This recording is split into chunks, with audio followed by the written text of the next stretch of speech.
Hello, YouTube. It's me, John Avenger, once again, and welcome back to PG-13 Movie Month. And this time I'm talking about an alternate cut of a film I just saw on Blu-ray again for the first time.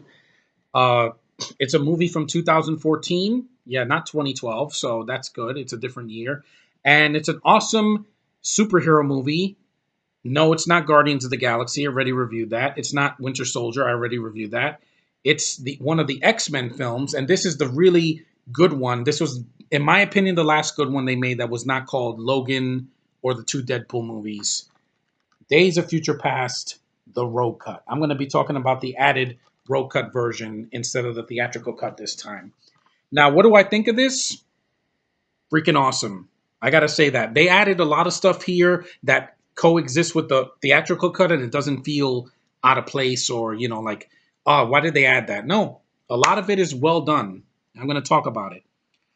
Now, Rogue, I'm going to tell you right now, if you haven't seen this cut, you're going to wait a long time before you see her. I counted it on my Blu-ray player, 1 hour, 41.10 seconds, 41 minutes and 10 seconds. That's when Rogue comes into the movie. So you're going to have a long time waiting for her. And that's when the movie really kicks into high gear. Like the first hour of the movie and change is really good because the stuff in the theatrical cut, the opening, awesome. I love the narration. I love the action scenes with Blink and with the Native American guy and with Bishop and all these other characters. Are pretty awesome. The effects in this movie still hold up. I saw this movie 4 years ago on DVD, the theatrical cut, and it was worthy of winning getting an Oscar nomination for the visuals. These are amazing special effects for the Sentinels and the freaking backgrounds and going through portals and the jet, the X jet. It all looks really freaking good. The first scene I noticed that was different was there were some alternate scenes in the beginning, but I didn't notice that much. There was a scene with Richard Nixon, which was added in the movie, which I never seen before, where he talks and he says "fuck me," which was not in the theatrical cut because you can only say one f bomb in a Marvel movie that's PG-13. It's still PG-13. There's no nudity or anything. It's just basically the what was in the theatrical cut and added some more blood and some more action, which is good because it's good to have a theatrical extended cut that actually adds to it, not takes it away. But anyway, yeah, that scene with Richard Nixon, he's talking to Trask, played by Peter Dinklage, who's just as good as he was when I first saw him. He's one of the only actors I care about from Game of Thrones. Fuck half of the rest, because they're a bunch of freaking useless foreigners. And this movie already has a lot of foreigners, guys. Almost 75% of this cast is foreign. But it's a lot of actors I like. There's a handful of them I don't like. I still don't like Fassbender as the younger version of Eric freaking Magneto. I don't care about James McAvoy. He's trying to sound like I swear to God, he sounds just like freaking Ewan McGregor. And I'm like, Ewan McGregor's a better actor, guys. He was Obi-Wan Kenobi, and every time he does this, I'm thinking of Star Wars, the originals and the prequels, not Disney Wars. Fuck those movies. I wish there was a movie like this to prove how you do a sequel and make it better than the first one because I hated First Class. I was so bored. I'm going to rant on that sometime this month. That movie bored me. It was actionless. It was boring. And they kill off characters just like nothing and they throw names like it doesn't matter. Here, they ignore half of the characters from First Class are gone. Angel Salvadori, gone. Havoc, he's only in like one scene in both cuts of this film. Freaking Riptide is nowhere to be found. The freaking villain, Sebastian Shaw, useless villain, he died, and so he's not in this one. And also, they bring back characters from the first two movies that I really enjoy. You bring back Logan. You bring back Storm. You bring back freaking even Cyclops and Jean. They erased what happened in Last Stand. I wish that there was a cut of freaking Star Wars that would erase the events of The Force Awakens, Rogue One, and Episode 8. That would have been the best fan service in the world. An alternate version where these things don't exist, like this film did. And the scenes with Rogue were awesome. It was good. The first scene where Magneto, older version of Magneto, played by Ian McKellen, who was freaking awesome. Love him as Gandalf in Lord of the Rings and The Hobbit. Both of them. It's the same character. Yeah, he tries to break her out of the freaking prison that she's in. She's in basically the X Mansion, and she's locked away. They're trying to experiment on her. And when I saw her, I was like, oh, thank God, we're finally going to get the road cut. Because basically, this is where the road cut really kicks into high gear. She wakes up, Iceman, Sean Ashmore's Iceman, Bobby, he touches her face. She's sucking his power, and she wakes up. And I'm like, oh, awesome. We haven't seen her since X-Men 3, and she was barely in that. Here, she's not cured. She has her powers. There's a scene in the in the theatrical cut where Logan is going crazy because he's getting there. Kitty is going into his mind and he's struggling and they're losing him and he scratches her in the arm. I'm like, good, fuck you, Ellen Page. Even James Gunn couldn't make you a good actress. You were so annoying in Super. You died. You deserved it. In this movie, she doesn't die, but she gets slashed, and I'm like, good. I didn't care about you in Last Stand. You freaking lesbo bitch. Get out of my face. Now, Anna Paquin, I know she is bisexual. I don't care. The Rogue character is done decently. I still prefer the one in the comics and in the cartoon from the 90s because she has the southern accent and the red hair and I like her yellow and green outfit. That's so sexy. I want to see that. Yeah, Sean, if you ever see this video, I'm going to share this on Facebook. Please hear me out. I want to see. I love this. This movie's awesome. I still prefer Guardians of the Galaxy. I still think Winter Soldier is a better sequel. I still love Logan is a better movie because it has so much emotion and it's really really violent and it really adds to the character. And that's when we saw Logan in all his glory. And this at least this is leaps and bounds better than freaking Apocalypse. That movie, you set up Apocalypse at the end of this movie. It's the same thing at the end. It's a post-credit scene where you see him, he's bald and blue and he's doing this, and it leads to nothing. Because in the next movie, Oscar Isaac does not save the freaking movie. Yeah, he doesn't. It's boring, and it's just this movie with a lot of things missing. Logan's only in one scene. It's dull. The action doesn't really mean much, and I wasn't connected to the characters. Here, I was connected to most of them. And the alternate scene, there's an alternate scene where Beast and Raven are kissing, and he's grabbing her ass. I'm like, again, I would have done the same thing, whether I was in blue or in my human form. Jennifer Lawrence is desirable, guys. Makeup or not, she's sexy as Mystique. I still prefer Rebecca Romaine though, because she is tall, blonde, and she's a supermodel. So of course she's a better version, and she stays as Mystique mostly. She's mostly Mystique. They barely call her Raven in that version in the first 3 movies. And basically, it's character depth. The scenes that they added with them, her talking with freaking Hank McCoy and as Beast, and her talking to freaking Eric, even though I'm not a fan of his. It's character depth, so it doesn't feel like filler. The only thing that feels like filler is some of the scenes of the theatrical cut in the beginning. The scenes where Eric and Charles talking, that's way too long. Not Patrick Stewart and Ian McKellen, the younger versions. That's boring. You could cut that out. I fast forward those scenes because they're just boring. The scenes with Ellen Page in the beginning, didn't care about her in the movie, in the theatrical cut, don't care about her in this cut. I'm like, good. Step aside, bitch. Let Rogue take your spot because she was better in the first 2 movies. And because her and Wolverine had a connection in those movies. Here, it was like this is the 3rd movie that we deserved after Last Stand shit the bed, and then Origins Wolverine, which is awful, and then you had First Class, which I was not a fan of. I didn't see the Wolverine yet. I'm going to get to that. I'm going to try to see it, the theatrical cut first, then I'll get to the extended cut. But this is an extended cut that really deserved it. Now I will say this: if DC had done this with freaking Batman versus Superman, they did it eventually, but they should have leave the things that are cut out back in the movie. Don't cut it out, especially when it's essential to the plot.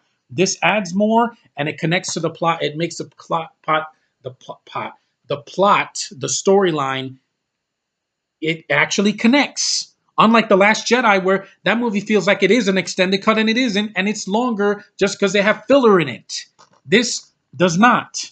The alternate scenes, they feel genuine. They don't feel like they're out of place.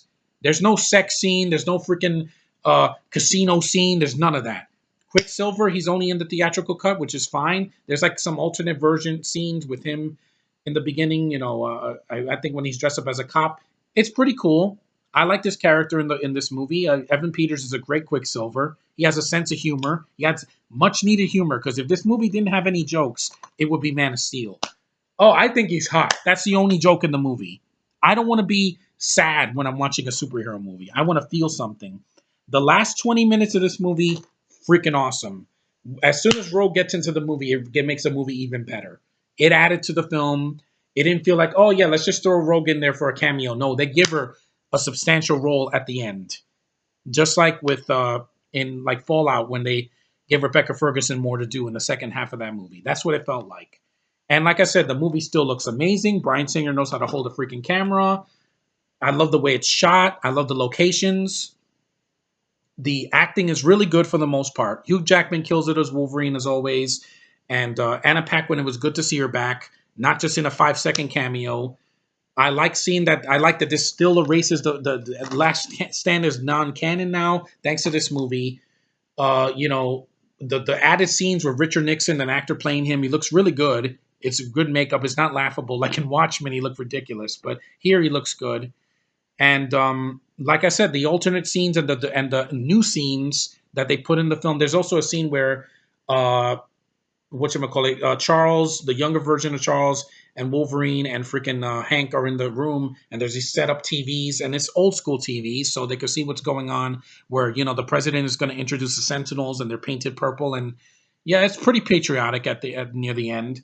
And like I said, they added scenes that actually worked, that fit into the plot. There's an alternate scene also where Charles is doing this to Raven, and he's like, "No, don't shoot him, or you're going to regret it." And but every time I see, Michael Fassbender doing this or doing this, I think he's using the Force, guys. I know it's magnetic powers, but it's the Force. Let's face it. Who are we kidding? He does the Force more in this than freaking Kylo Ren does in 2 movies. And what he'll do in the next movie.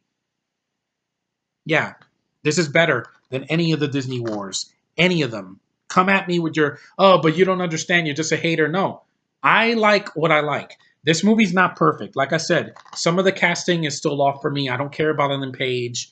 I don't care about Fassbender. I don't care about McAvoy. I don't care about freaking Nicholas Hoult as Beast. I prefer Kelsey Grammer. I'm glad they got him in a cameo. That was cool.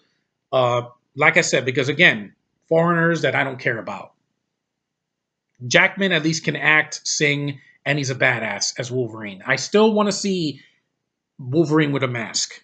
Come at me again. I want to see Wolverine with his freaking mask from the comics, the yellow and freaking black. He can do that. If we can have Captain America with his blue mask in most of the Avengers, except in Infinity War, we can do it with Logan at least once. One freaking time, I want to see that mask. Why is it important to me? Because in the comics, he had the mask. In the cartoons, he had the mask. In the freaking animated cartoon movies and whatever, even in fan fiction, he has a mask. Doing this isn't gonna like degrade his character. And I want to see him say bub. And I want him to he can smoke the cigar. It's fine. Get a younger actor that's smaller that can do it and not copy, make it his own. Don't copy Hugh Jackman. That's all I want. Hey, it worked for Spider-Man.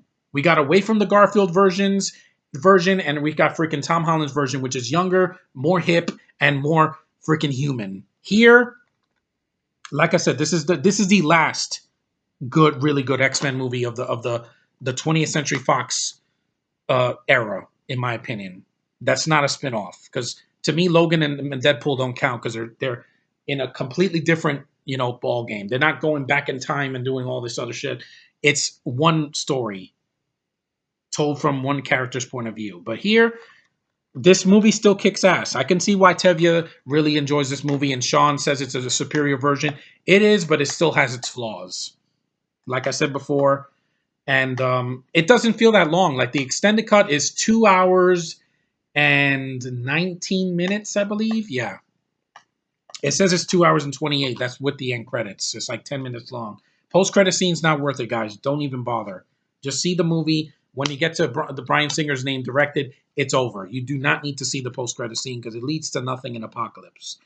But overall, this movie is awesome. Both cuts of it, I've enjoyed the action. I enjoy the storyline. They completely erased something that was done badly the first time with the Dark Phoenix story. Dark Phoenix is not going to cut. Is not going to be better than this. It won't.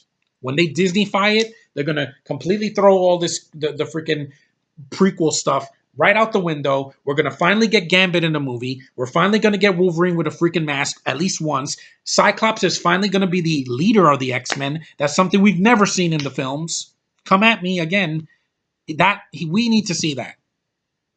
We need to see comic book freaking faithful adaptation of the X-Men all the way through. This movie's awesome. It's a great action sci-fi freaking spectacle. I enjoy it. It's very fun. It's not boring. 90% of Rotten Tomatoes. It deserves it.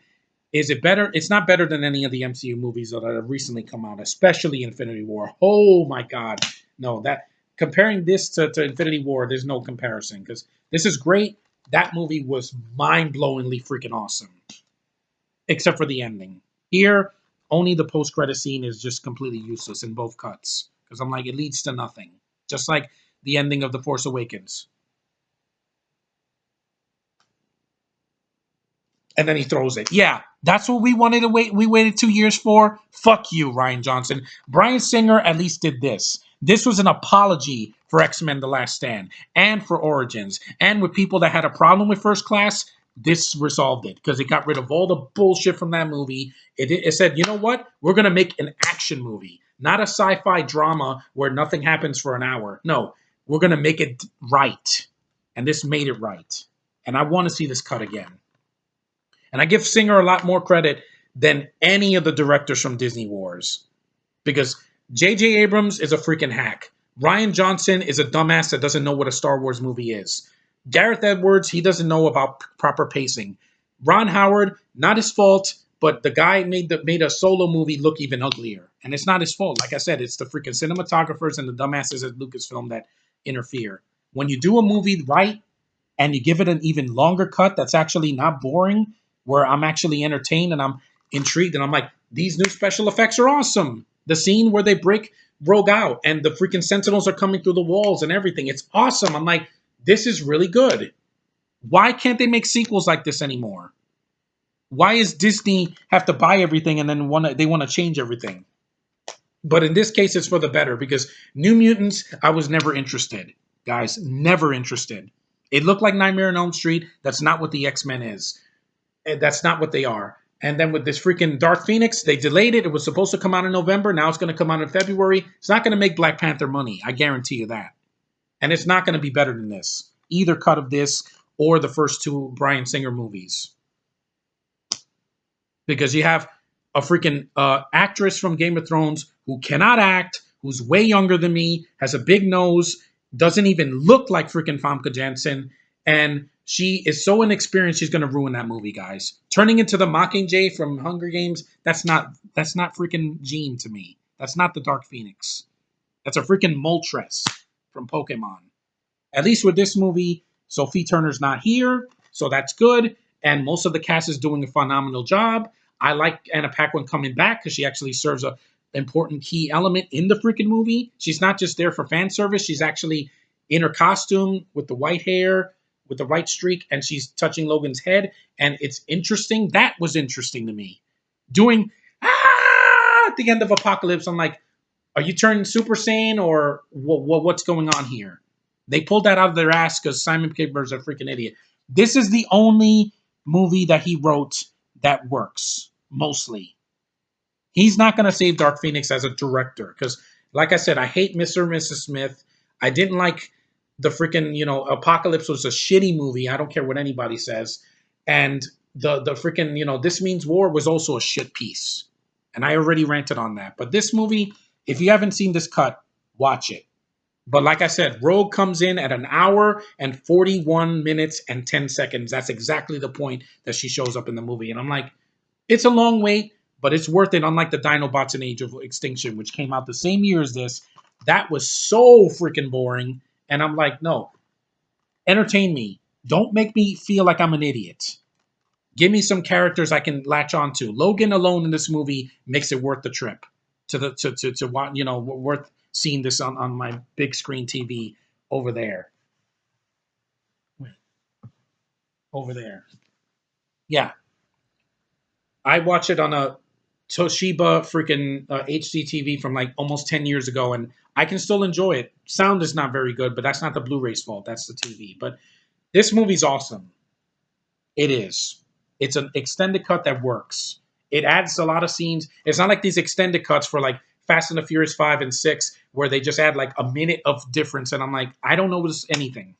Here, I definitely noticed the changes, but they're good.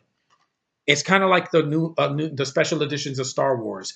While they're the changes, some of the changes are bad. Not all of them bother me. That's how I felt when I was watching this. I'm like, you added a new song at the end of Return of the Jedi. I like that song.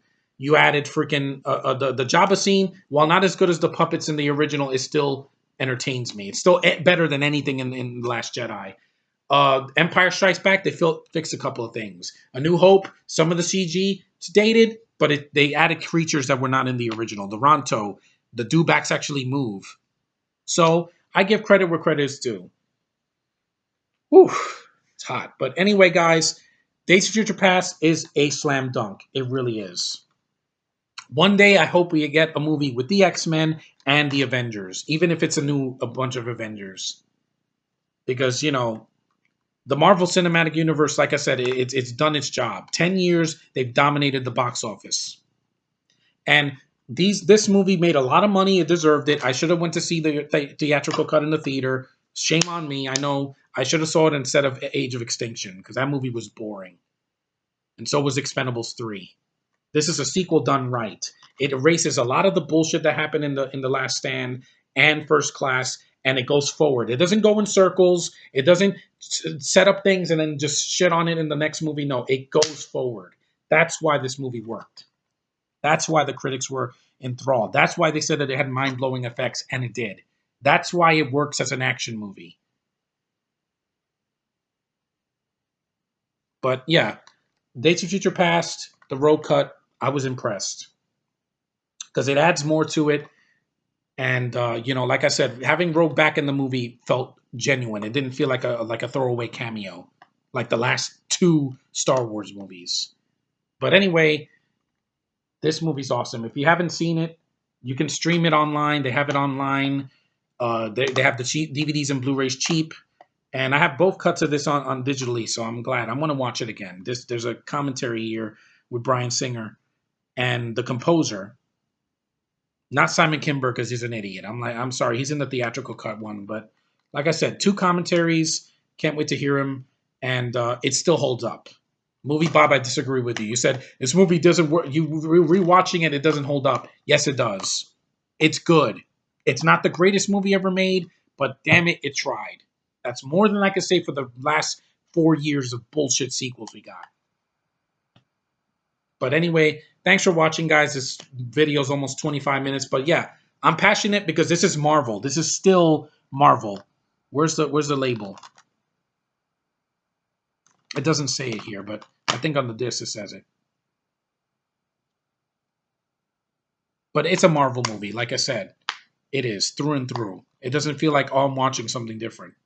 And also, I can't wait to see the Gifted when it comes back in September because it's connected to this and to there's the Marvel symbol all the way down here. Nobody does it better, guys. Sorry. Marvel has made so many good films in the last 10 years. They've had some bumps in the road, but unlike DC, where like some of their films have just been abysmal. Jonah Hex, I didn't care for Man of Steel. I hated Suicide Squad. And even though Justice League was flop, even though it flopped and it was flawed, I still enjoy it to an extent. Hopefully, they'll learn their lesson and they'll go forward. That's what you need to do. With franchises, move forward, move forward, move forward. You don't have to rehash stuff from the things we've seen. You don't have to freaking throw stuff out that we wanted to that was set up. You don't have to freaking kill off characters that we love. Fuck you again, Rogue One and The Force Awakens and freaking Last Jedi. I know you guys are gonna be like, "Oh, John, you do this in every video." I hate those movies, guys. Hate those movies. They took something I loved and they destroyed it. This fixed a lot of freaking problems because after First Class and Origins Wolverine and X-Men Last Stand, I'm like, oh, this movie's going to suck. Then I saw it and I'm like, it's good. It was decent. Then I watched this and I'm like, I can understand the praise now. It deserves it. It's a higher rating than freaking Last Jedi. Yeah. So there's the proof in the pudding. This is a better movie. This is an actual sequel. This is not let's go in circles all the time like BB-8's stomach. No, it goes forward. Disney said this before he died. Keep moving forward. And that's what I'm going to do from here to the month of December and next year.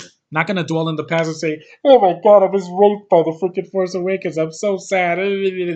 After episode 9 comes out, I'm going to throw a party because it's over. No more hobo. Yeah. But anyway, guys, thanks for watching. The heat's getting to me. See this video, share it with your friends, comment down below. Hopefully, Sean, you can leave a comment on my video. Just leave. I'll leave the link in the timeline on the freaking Nerd Pack, and you can leave a comment there. This is how you do a sequel right. This is how you do it, man. Is it perfect? No. Like I said, I have a problem with some of the younger versions of these characters, and I don't like Ellen Page. But James Gunn fixed her in Super, so she'll never bother me again. And yeah, it did a lot of things right. That's why I have it on Blu-ray. So leave you guys with that. See you in the next video.